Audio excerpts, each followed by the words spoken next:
Welcome, instructors, to part 2 of the History of the American Dream walkthrough. So I'm excited to let you know that there are about half as many slides in this presentation as there were in the first presentation. This is an example of a History of the American Dream slideshow that has been cut down to be tailored to an instructor's personal preferences. And so I'll just give you a brief walkthrough of what a actual teachable slideshow could look like. So we still have this slide where we talk about setting the stage of a culturally respectful climate in the classroom. One thing I failed to mention in the first slideshow walkthrough was that the food for thought idiom might need to be explained to au pairs briefly. When it has been explained, they catch on pretty quick. Some of them are familiar with the idiom, but I just failed to note that in the first slideshow that you might need to explain the food for thought idiom in this slide. And once you've done that, you still go over the 3 major objectives so that the au pairs kind of have a framework of what they're supposed to be learning and getting from the class. We still, of course, will have them think about what the American dream means to them, or what they think of when they hear the phrase the American dream, and you can use Pear Deck or any other method to get them engaged. And then you'll have the framework of the class to kind of have them conceptualize what the big picture is and what individual elements are going to be going over. So up until this point, you should keep every single one of these slides that I've just shown you. And then from here on out is where you can start making some of the deletions. So up until this point, it's the same no matter which instructor's teaching the course. And then after this, you can start to tailor it. So I lied. After this slideshow, you can tailor it. So you'll still introduce the element of individualism, or the cultural identity element of individualism, and get them involved and help them make that connection. And then after this, you can decide what you'll start to delete when you give your version of the presentation. So personally, I really like talking about the Revolutionary War. So when I teach the class, I keep this slide. And like I said in the overview, I like to focus on elements that show the individualism during that time. So the 13 colonies being very unique and autonomous, the reasons why that the United States decided to become its own country or to leave Britain, and of course definitely touching on the fact that once the war ended and they became independent, many colonists and colonies wanted to become individual nations, and others believed that they would be too weak and wanted to become one united nation, and how that took many years to negotiate. Specifically, the Bill of Rights was a big reason that we were able to tip the scale and get the 13 colonies united. And I think that also segues into gun control, because the Bill of Rights contains the Second Amendment, the right to bear arms, and what does that really mean, and kind of how many pro-gun people fall back to that document, and that can also help segue into our current events class. I also like to keep the treatment of Native peoples, because I just think it really drives home the idea of why people have been burned by the government in the past and why it would obviously continue to distrust them. And I just talk about these 3 photos. I talk about the smallpox, Native people displacement and the selling of their land, and the sports mascots.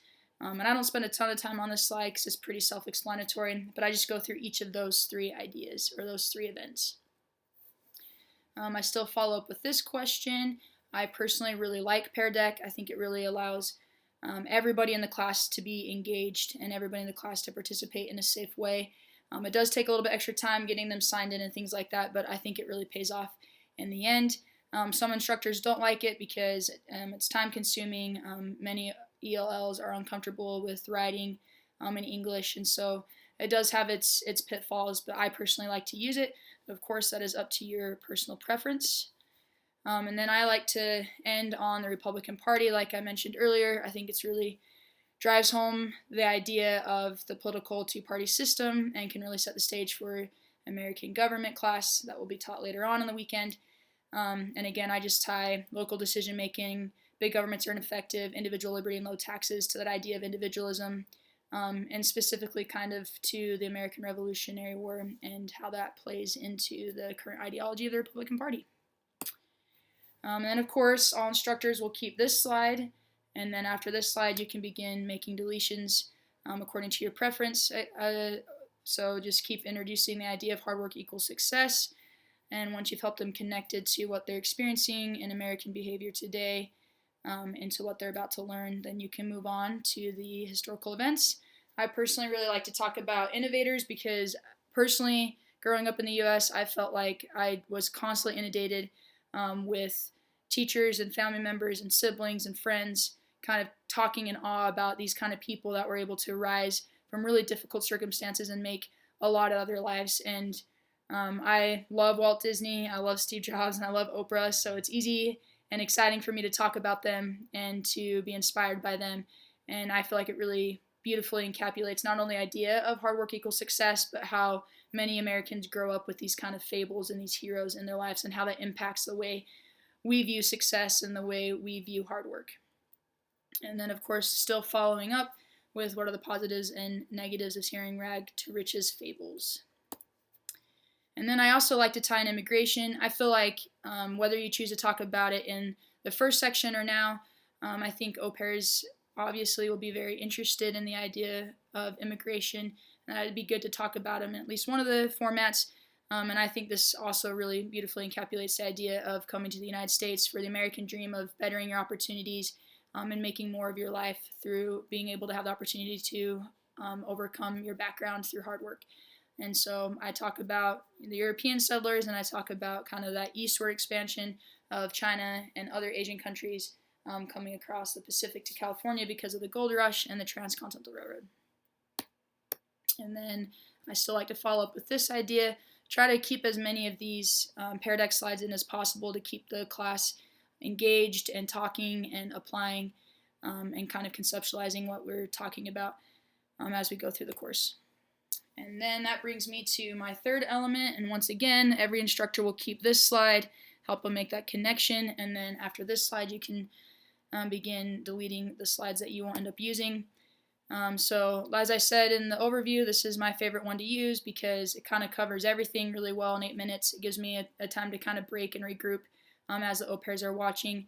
If you do use this, just make sure you turn the captions on, and when the video is over, we try to spend a lot of time, save a lot of time to discuss this because I think this is a very pertinent and relatable subject right now to talk about, and many au pairs have experienced the United States kind of intervening in their country's affairs, and so it's a good thing to follow up on. And that is the only thing I talk about with Manifest Destiny because the video clip's so long and because I like to save a good 7 or 8 minutes to discuss this idea.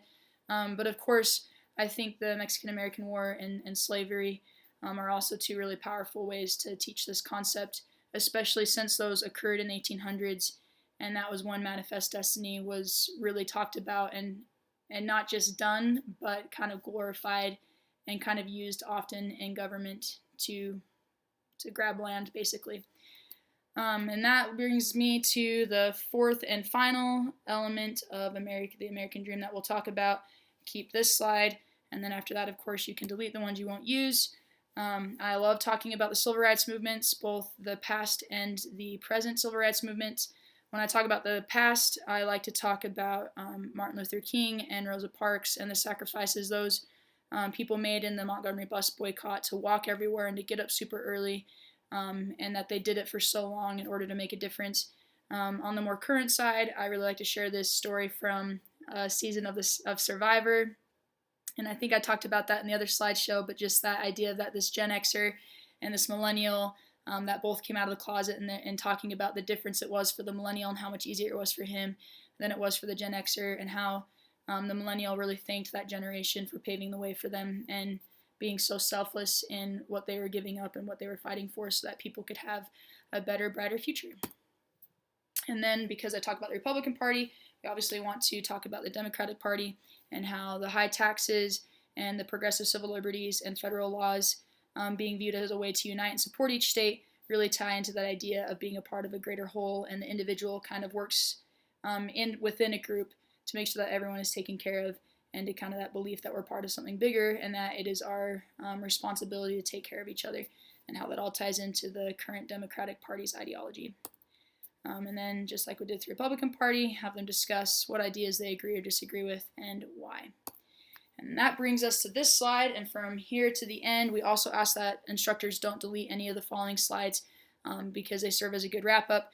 So just like I talked about in the overview, just kind of briefly have au pairs share in small groups or with the class what they learned through the course so far to help them solidify the concepts and remember them better. Often having them just teach their partner something they learned and then switching kind of that turn and talk can be a really powerful way to help them remember and solidify the ideas, especially as they will have to end up using them for their post-assignment. As I said in the overview, I personally like to talk about the Boston Massacre and Custer's Last Stand, but any of these would be an excellent way to talk about how the storyteller has the power to tell the story. So you can choose between those. And then, of course, I try to save a good solid 15 minutes to do the closing activity where au pairs can discuss with each other and help prepare to make that comparison to their own home countries, cultural identity, and origin stories. And that is hopefully a lot less overwhelming and maybe kind of helps your brain get going about how you could individualize this and fit it to your teaching style. And hopefully shows you that this really can break down to a much smaller and doable slideshow to present during the coursework. I hope you enjoyed, and I look forward to see your guys' classes.